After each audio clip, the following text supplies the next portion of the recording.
Hi, my name's Liz. I'm from Maker Futures. For the first of our Maker music videos, I'm going to show you how to make some really simple instruments. The first thing we're going to make are some untuned percussion instruments.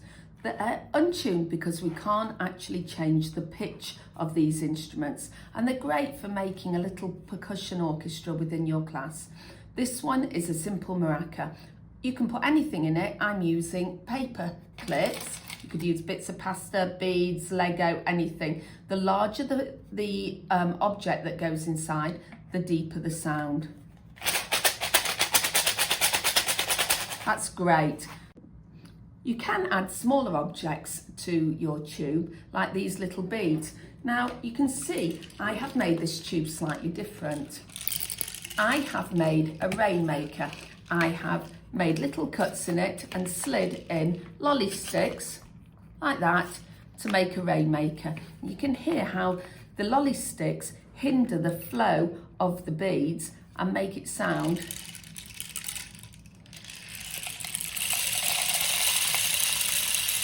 that's great, isn't it? So different sound altogether, but again, it's untuned, we can't change the pitch of it.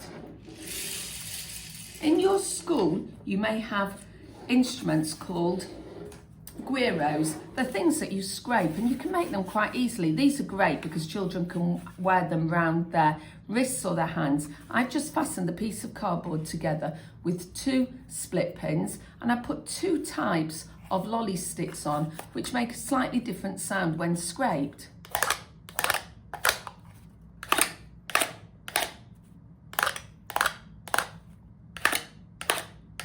These larger ones are actually vibrating at a slower frequency and making a slightly lower pitch.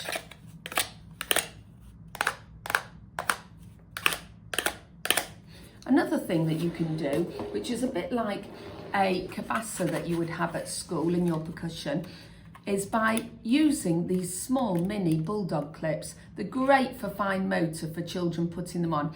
I've just used a concertina bit of card and fastened it again, actually using these. Children can again wear these on their wrists or their hands.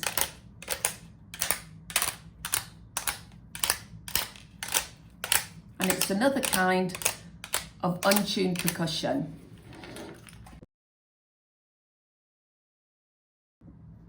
Drums are another instrument that's easy to make.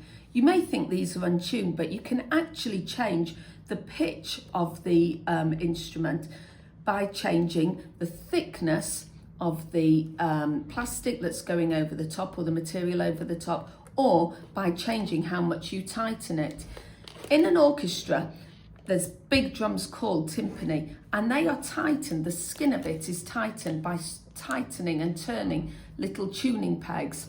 I've used different thicknesses of plastic on these. This one is a very thin, flimsy bit of laminating pouch, and this one is much bigger. Even if you listen to me waving them, they sound slightly different. That one's got a lower pitch because it's thicker than this. I just simply put these skins, these plastic skins, around different containers. See if you can hear the difference.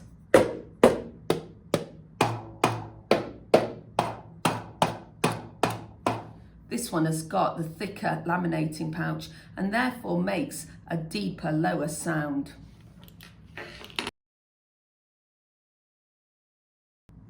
We can also make tuned percussion instruments.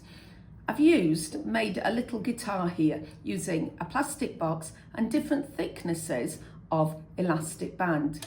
Some of these are really, really thick, and a thicker elastic band will make a deeper sound, much deeper than these thinner ones. See if you can hear the difference in sound of these.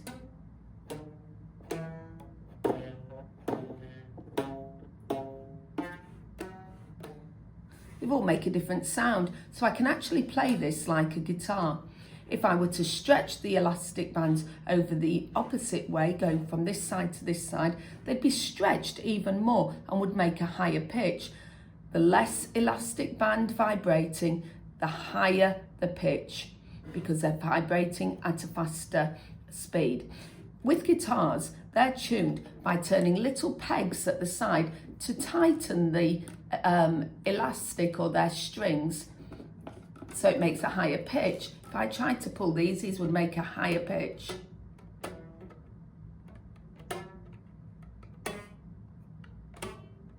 Can you hear it, how it's getting higher?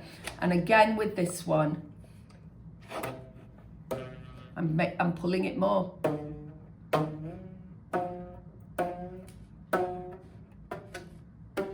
I can change the pitch by making it tighter. I could put little cardboard screws on the side and turn them with the elastic band round to make a tuned percussion instrument.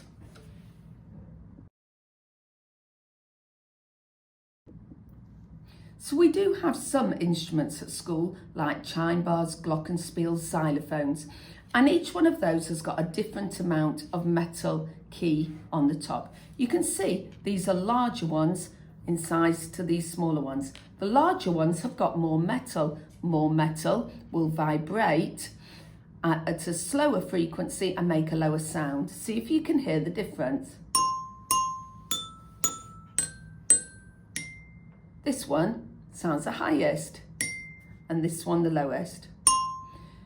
That's useful to know when we want to make a bottle piano. Now I've just poured water in, and it will be the water that's vibrating when I use my beater on this. This has got a lot of water in. You can see I filled it up quite a lot. This one, less water. And it's higher, and this one will have the highest pitch with the least amount of water. I can change the pitch of these simply by changing the amount of water. You can see I'm pouring more water into this middle one, and it will now sound at a lower pitch.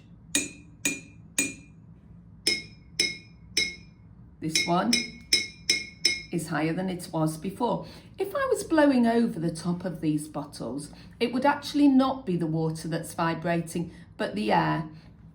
The larger the amount of air, the lower the pitch. So this one, although it's making the highest pitch when I tap it with my beater, will make the lowest pitch when I actually blow over it. It's how a clarinet or a recorder or a flute work. When you put your fingers down on the keys, over your keys, the more fingers that are down will make a longer tube of air. A longer column of air will be more air vibrating at a lower frequency, a lower sound. When you take your fingers off, it's less air and it changes the pitch. So we've looked at all sorts of instruments that we can make, and some that we have at school like chime bars and glockenspiels. So have fun making these, and just remember that you can change the pitch by just simply using larger elastic bands or more water. You can also use all the instruments that you've made to write music, and you'll see about how you can write rhythm squares or spiral compositions in our next videos.